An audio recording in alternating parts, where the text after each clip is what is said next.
அன்பான இந்த அனைத்து நல்ல உள்ளவங்களுக்கும் வணக்கம் நண்பா. நாம் அந்த வீடியோவில் வந்து பார்த்திங்கன்னா தமிழ்நாட்டில் கிளர்க்கு போஸ்டிங் வந்து பார்த்திங்கன்னா வந்திருக்குது. இந்த போஸ்டிங் நீங்கள் விண்ணப்பிக்கிறதுக்கு எந்த ஒரு அப்ளிகேஷன் ஃபீஸுமே இல்லைன்னு சொல்லி கொடுத்துருக்காங்க.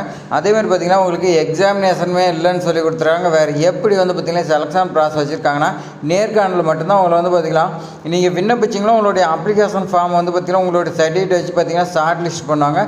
ஷார்ட் லிஸ்ட் பண்ணதுக்கப்புறம் உங்களுக்கு இன்டர்வியூ கூப்பிட்டு வந்து பார்த்திங்கன்னா ஒரு சில கொஸ்டின் கேட்பாங்க. உங்களுடைய பேசிக் டீட்டெயில்ஸை நீங்கள் படிச்சுக்கிறது ரிலேட்டடாக நீங்கள் வந்து பார்த்தீங்கன்னா கரெக்டாக ஆன்சர்ஸ் அவங்களுக்கு வந்து பார்த்தீங்கன்னா சாட்டிஸ்ஃபைடாக இருந்தது பார்த்தீங்கன்னா உங்களுக்கு இந்த போஸ்டிங் இருக்குன்னு சொல்லி கொடுத்துருக்காங்க. அதே மாதிரி இந்த ஜாப்க்கு வந்து பார்த்தீங்கன்னா நீங்கள் கல்வி தகுதி டிகிரி படிச்சிருந்தாவே போதுமானு சொல்லி கொடுத்துருக்காங்க. இந்த ஜாப் விண்ணப்பிக்கிறதுக்கு 22/5/2025 லாஸ்ட் டேட்னு சொல்லி கொடுத்துருக்காங்க. இது பற்ற தகவலை வந்து பார்த்தீங்கன்னா நீங்கள் ஃபுல்லாக தெரிஞ்சுக்கணும்னா நம்ம சேனலை வந்து பார்த்தீங்கன்னா சப்ஸ்கிரைப் பண்ணிவிட்டு இந்த வீடியோ ஸ்கிப் பண்ணால் ஃபுல்லாக பாருங்கள். அப்போ தான் வந்து பார்த்தீங்கன்னா உங்களுக்கு எப்படி விண்ணப்பிக்கணும்னு தெரியும். வாங்க நோட்டிஃபிகேஷன் பார்க்கலாம். இந்த போஸ்டிங் வந்து பார்த்தீங்கன்னா தியாகராஜர் காலேஜ் ஜாப்னு சொல்லி வந்து பார்த்தீங்கன்னா 2025 உங்களுக்கு ரெக்குயர்மெண்ட் எடுத்திருக்காங்க. இந்த ரெக்குயர்மெண்ட் வந்து பார்த்திங்கன்னா எவ்வளோ வேகன்சினா உங்களுக்கு 4-5 வேகன்சி இருக்குது. இந்த வேகன்சி உங்களுக்கு கிளர்க் போஸ்டிங் இருக்குது, லேப் டெக்னீஷியன் போஸ்டிங் இருக்குது. அதேமாதிரி பார்த்திங்கன்னா உங்களுக்கு ப்ரொபோசர் போஸ்டிங் இருக்குதுன்னு சொல்லி கொடுத்துருக்காங்க. த்ரீ டைப் ஆஃப் போஸ்டிங் இருக்குது. அது பார்த்திங்கன்னா பார்க்கலாம். Name of the post and current vacancy வந்து பார்த்திங்கன்னா உங்களுக்கு அசிஸ்டன்ட் ப்ரொபோசர் வந்து பார்த்திங்கன்னா உங்களுக்கு ஒரு வேகன்சியும், அடுத்து வந்து பார்த்திங்கன்னா கிளர்க் ஒரு வேகன்சி சொல்லி கொடுத்துருக்காங்க. லேப் டெக்னீஷியன் வந்து பார்த்திங்கன்னா உங்களுக்கு 4 வேகன்சி சொல்லி கொடுத்துருக்காங்க. மொத்தம் வந்து பார்த்திங்கன்னா 6 வேகன்சி இருக்கிறதா சொல்லிக்கிறாங்க. சேலரி வந்து பார்த்திங்கன்னா உங்களுக்கு ஏஐசிடிசி நான்ஸ் படி இருக்குன்னு சொல்லி கொடுத்துருக்காங்க. இது வந்து பார்த்திங்கன்னா கவர்மெண்ட்டு இந்த யூனிவர்சிட்டி வந்து பார்த்திங்கன்னா உங்களுக்கு ஒரு சில சேலரி வந்து பார்த்திங்கன்னா ஃபிக்ஸ் பண்ணியிருப்பாங்க. அந்த சேலரி வந்து பார்த்திங்கன்னா அப்படியே வந்து பார்த்திங்கன்னா கொடுக்குறதா சொல்லி கொடுத்துருக்காங்க. எஜுகேஷன் குவாலிஃபிகேஷன் வந்து பார்த்திங்கன்னா உங்களுக்கு அசிஸ்டன்ட் ப்ரொஃபஸர் வந்து பார்த்திங்கன்னா எம்இ எம்டெக் வந்து பார்த்திங்கன்னா ட்ரிபிள் படிச்சிருக்குன்னு சொல்லி கொடுத்துருக்காங்க. அடுத்து வந்து பார்த்திங்கன்னா கிளர்க்கு. இந்த கிளர்க்கு வந்து பார்த்திங்கன்னா எனி டிகிரி வந்து பார்த்திங்கன்னா இங்கிலீஷ் அண்ட் தமிழில் வந்து பார்த்திங்கன்னா நீங்கள் டைப் பண்ண தெரிஞ்சிருக்குன்னு சொல்லி கொடுத்துருக்காங்க.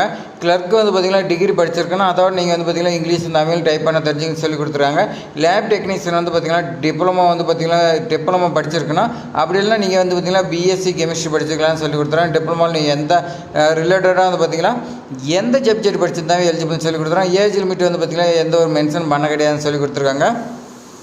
செலக்ஷன் ப்ராசஸ் வந்து பார்த்திங்கன்னா உங்களுக்கு இன்டர்வியூ தான் இருக்கும். வேறு வந்து பார்த்திங்கன்னா எக்ஸாமினேஷன் எதுவுமே கிடையாதுன்னு சொல்லி கொடுத்துருக்காங்க. இன்டர்வியூவில் நீங்கள் பாஸ் பண்ணிங்களா போஸ்டிங்னு சொல்லி கொடுத்துருக்காங்க. அதேமாதிரி வந்து பார்த்திங்கன்னா விண்ணப்பிக்கிறதுக்கு உங்களுக்கு அப்ளிகேஷன் ஃபீஸ் எதுவுமே சார்ஜ் பண்ணணும்னு சொல்லி கொடுத்துருக்காங்க. இந்த ஜாப் எப்படி விண்ணப்பிக்கலாம்னா நீங்கள் வந்து பார்த்திங்கன்னா அப்ளை பண்ணுறதுக்கு இது ஆன்லைனில் தான் அப்ளை பண்ண போது எல்லா லிங்க்குமே வந்து பார்த்திங்கன்னா டிஸ்கிரிப்ஷனில் கொடுக்குறேன். ஃபஸ்ட்டு நீங்கள் நோட்டிஃபிகேஷன் ஃபுல்லாக ரீட் பண்ணுங்கள். ரீட் பண்ணுறதுக்கு அதுக்கு மேலே வந்து பார்த்திங்கன்னா அப்ளிகேஷன் ஃபார்ம் ஓப்பன் பண்ணி எந்த ஒரு மிஸ்டேக் இல்லாத உங்களுடைய பேசிக் டீட்டெயில்ஸ் எல்லாமே வந்து பார்த்திங்கன்னா நீங்கள் கொடுத்துட்டு வந்து பார்த்திங்கன்னா உங்களுடைய ஃபோட்டோ சிக்னேச்சர் இதெல்லாம் கேட்க எல்லா டாக்குமெண்ட்டும் வந்து பார்த்திங்கன்னா ஸ்கேன் பண்ணி அப்லோட் பண்ணிடுங்க. ஸ்கேன் பண்ணி அப்லோட் பண்ணிவிட்டு வந்து பார்த்திங்கன்னா சப்மிட் பண்ணிவிட்டு நீங்கள் அப்ளிகேஷன் ஃபீஸில் வந்து பார்த்திங்கன்னா இல்லை, அதனால் நீங்கள் சப்மிட் பண்ணி அப்ளிகேஷன் நம்பர் வந்துச்சுன்னா நீங்கள் வந்து பார்த்திங்கன்னா அதை டவுன்லோட் பண்ணி வச்சுக்கலாம். இந்த ஜாப் வந்து பார்த்திங்கன்னா ஆன்லைனில் தான் அப்ளை பண்ண, வேறு எதுலேயுமே வந்து பார்த்திங்கன்னா அப்ளை பண்ண முடியாதுன்னு சொல்லி கொடுத்துருவாங்க. இந்த ஜாப் விண்ணப்பிக்கிறதுக்கு இம்பார்ட்டன்ட் டேட் வந்து பார்த்திங்கன்னா உங்களுக்கு ஆன்லைன் அப்ளிகேஷன் ஸ்டார்டிங் டேட் 9/5/2025 22/5/2025 வந்து பார்த்திங்கன்னா நீங்கள் விண்ணப்பிக்கன்னு சொல்லி கொடுத்துருவோம். அதுக்கு மேலே வந்து பார்த்திங்கன்னா ஆன்லைன் லிங்க் வந்து பார்த்திங்கன்னா க்ளோஸ் ஆகின்னு சொல்லி கொடுத்துருக்காங்க. அதே மாதிரி பார்த்திங்கன்னா விண்ணப்பிக்கிறது உங்களுக்கு நோட்டிஃபிகேஷன் ஆன்லைன் அப்ளிகேஷன் ஃபார்ம் எல்லாமே வந்து பார்த்திங்கன்னா நான் டிஸ்கிரிப்ஷனில் கொடுக்குறேன். இது மாதிரி பயனுள்ள தகவலாம் வந்து பார்த்திங்கன்னா நம்ம சேனலில் தொடர்ந்து வந்துகிட்டே இருக்குது. நீங்கள் வந்து பார்த்திங்கன்னா மிஸ் பண்ணக்கூடாதுன்னா நம்ம சேனலில் வந்து பார்த்திங்கன்னா சப்ஸ்கிரைப் பண்ணி வைங்க ஃப்ரெண்ட்ஸ். உங்களுடைய ஃப்ரெண்ட்ஸ் எல்லாத்துக்கும் ஷேர் பண்ணி விடுங்க. தேங்க்ஸ் ஃபார் வாட்சிங்.